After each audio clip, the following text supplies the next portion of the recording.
शांती ब्रह्म श्रीमंत श्री एकनाथ महाराजांचा अभंग आज सेवेकरता निवडलेला आहे.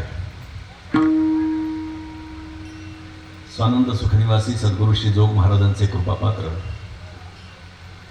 प्रातस्मरणीय वैकुंठवासी बंकट स्वामी महाराजांच्या संस्थांच्या मार्फत, त्यांच्या भक्त परिवाराच्या मार्फत आणि बंकट स्वामी महाराजांचे शिष्य सुदामदेव महाराजांच्या प्रेरणेनं त्यांनी सुरू केलेला हा अखंड हरिनाम सप्ताह, नारळी सप्ताह ज्याला आपण म्हणतो.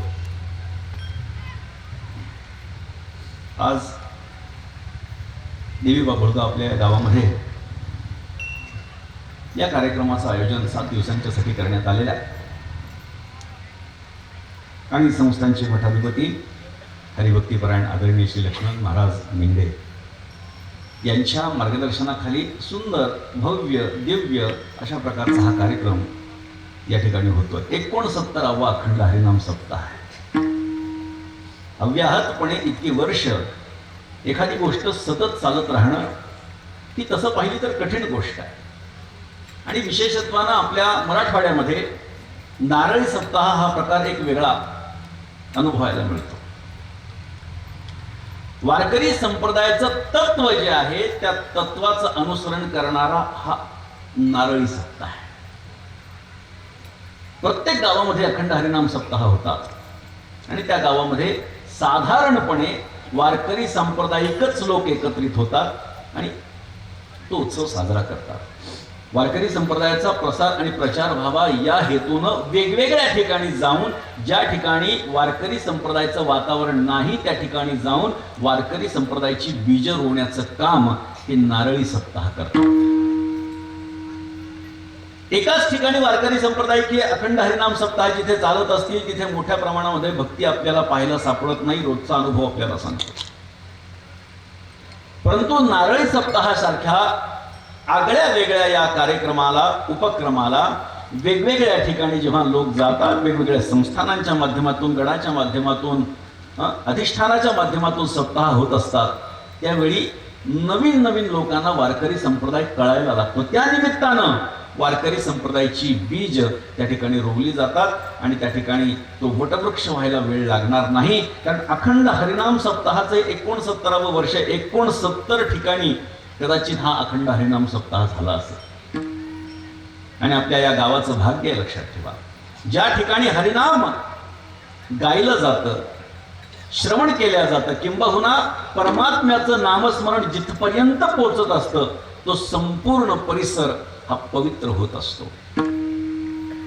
या गावाचं भाग्य आहे, या जागेचं भाग्य आहे, इथे येणाऱ्या लोकांचं भाग्य आहे.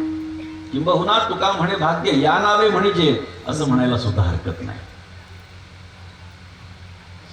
कारण परमार्थ हा सहजासहजी घडत नाही, हा प्रकर्षानं केलेला परमार्थ आहे. काय गरज आहे मला सांगा?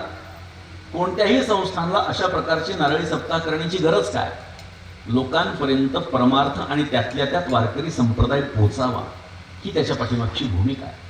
आणि असा सुंदर देखणा असा हा उत्सव बंकट स्वामी महाराजांच्या नावानं या ठिकाणी सुरू आहे. बंकट स्वामी महाराजांचं नाव हे प्रचंड मोठं आहे संप्रदायामध्ये. स्वानंद सुखनिवासी सद्गुरू जोग महाराजांच्या 4 प्रमुख शिष्यांपैकी बंकट स्वामी महाराज हे प्रथम समजले जातात. एवढा मोठा अधिकार त्यांचा आहे. जीवनामध्ये त्यांनी काय केलं याचा विचार करा. त्यांचं चरित्र मी काही ऐकलं होतं. अगदी कुठे नोकरी करण्यापासून कुठेतरी जाणं, इकडे जा तिकडे जा, शेळ्या मेंढ्या चार इथपर्यंत काम करण्याची वेळ ही त्यांच्या प्रारब्धानं म्हणा त्यांच्यावरती आली होती.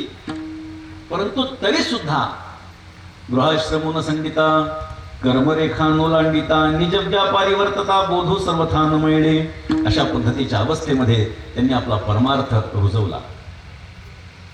परमार्थ म्हणजे काय? शेळ्या वळत असतानाही कदाचित ते अभंग गात असावे. आज बंकट स्वामींची भजनी मालिका सर्वत्र प्रसिद्ध आहे. कुठेही जा, जास्तीत जास्त ठिकाणी बंकट स्वामी महाराजांनी ज्या अभंगांच्या रचना म्हणजे जे क्रम लावून दिलेले आहेत त्या क्रमामध्ये सगळीकडे आपण जर सकाळपासून संध्याकाळपर्यंतची जी भजनाची पद्धती आहे ती मोठ्या प्रमाणामध्ये व्यंकटस्वामी महाराजांची वापरली जाते.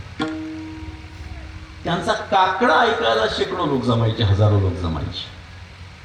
काय असेल बरं, काय वैभव असेल त्या भजनाचं.